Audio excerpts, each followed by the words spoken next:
Hello viewers, কেমন আছেন সবাই? আশা করি ভালো আছেন। আজকের টিউটোরিয়ালের বিষয় হবে আমাদের ভিডিও চ্যানেলের প্রতিটা ভিডিওর আমরা কিভাবে ওয়াটারমার্ক লোগো বা আইকন আমরা অ্যাড করতে পারি।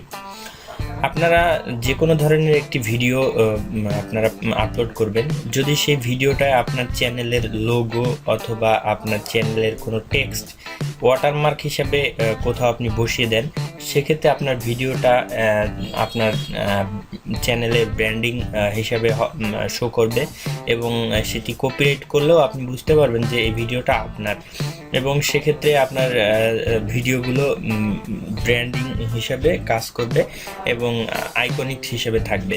তো ভিউয়ার্স, চলেন দেখি কিভাবে কাজ করা যায়। তো এজন্য প্রথমে আপনাদের যেতে হবে ক্রিয়েটর স্টুডিও থেকে চ্যানেলে। আপনারা চ্যানেল অপশনে যাবেন। চ্যানেল অপশনে গিয়ে এখান থেকে আপনারা ব্র্যান্ডিং অপশনটা সিলেক্ট করবেন। ব্র্যান্ডিং অপশন থেকে আপনারা এখানে অ্যাড ওয়াটারমার্ক এই অপশনটা আছে।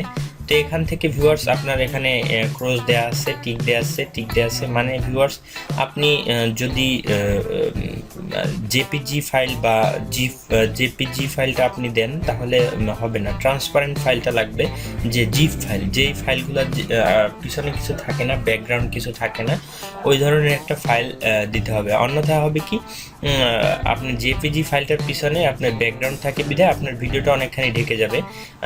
তো আপনি যদি জাস্ট শুধু এই যেমন এইরকম যদি একটা পিকচার হয়, সেক্ষেত্রে আপনার এই যে টোটাল স্পেসটুকু আপনার নিয়ে নিবে, আপনার ভিডিওটা ঢেকে দিবে, আপনার ভিডিওর যে অংশে এটা দিবেন সেই অংশটা ঢেকে দিবে। তো আপনি যদি শুধু যে জিপ ফরম্যাট বা পিএনজি ফরম্যাটে আপনি ফাইলটা সেভ করেন, সেক্ষেত্রে আপনার শুধুমাত্র আপনার যেই লোগোটুক বা যে টেক্সটটুকু আপনি রাখতে চান সেটুকু আপনি রাখতে পারবেন। এখানে লেখা আছে for best result use transparency and just on colour. আপনি এক কালারের একটি যদি ট্রান্সপারেন্ট পিকচার ইউজ করেন এবং সেটির এখানে উল্লেখ করা আছে পিএনজি অথবা জিপ ফরম্যাট আপনি ইউজ করলে recommend for format PNG and zip, maximum file size 1 MB, মানে 1 MBর বেশি ফাইল সাইজ হলে আপনার এটা গ্রহণযোগ্য হবে না। তো ভিউয়ার্স, আমি একটি পিকচার এখানে রেখেছি আপনাদের আমার চ্যানেলের ব্র্যান্ড হিসাবে। তো আমি এটা লোগো হিসাবে, আমার চ্যানেলের ভিডিওর লোগো হিসাবে আমি এটা ইউজ করব। তো সেক্ষেত্রে কিভাবে করব, আপনারা এখানে চুজ ফাইলে যাবেন। চুজ ফাইলে গিয়ে আপনারা এখানে ভিডিওটি আপলোড করে দিবেন, পিকচারটি আপলোড করে ফেলবেন, তারপর সেভে ক্লিক করবেন। আপনার পিকচারটা যদি সাইজে মিলে যায়, সেক্ষেত্রে আপনার পিকচারটা এরকম হয়ে যাবে, ইওর আপলোডেড ওয়াটারমার্ক। তো ভিউয়ার্স, আপনারা দেখতে পাচ্ছেন যে আমার এই লোগোটি একটু ছোট হয়ে গেছে। তো সেক্ষেত্রে আমি এটা এই মুহূর্তে দিতে যাচ্ছি না। আপনারা জাস্ট এখানে সেভ দিলেই আপনাদের এই ওয়াটারমার্কটা ভিডিওর মাঝখানে বসে যাবে। আপনার যে কোনো ভিডিওতে আপনি যে স্থানে রাখতে চান আপনি সেই স্থানে এটা রাখতে পারবেন। আপনারা যদি ভিডিওর কোনায় বামে অথবা ডানে বা উপরে মিডল পয়েন্টে না রাখাটা বেটার, ভিডিওটা সুন্দর হবে। আপনারা যদি এখানে কোনায় বাম পাশে নিচে দেন ভিডিওটার, সেক্ষেত্রে আপনারা আপনার চ্যানেলে একটা ব্র্যান্ডিং হয়ে গেল এবং সেক্ষেত্রে আপনি ভালো একটা গুড রেজাল্ট পাবেন।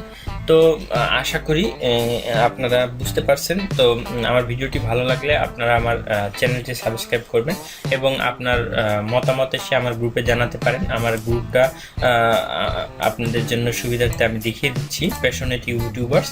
আপনারা এটি আমার নতুন একটা গ্রুপ। তো আপনারা চাইলে এই গ্রুপে আপনার মতামত জানাতে পারেন। আপনার যথাযথ মূল্যায়ন করা হবে আপনার মতামত। তো আশা করি সবাই ভালো থাকবেন এবং আজ এই পর্যন্ত। আল্লাহ হাফেজ।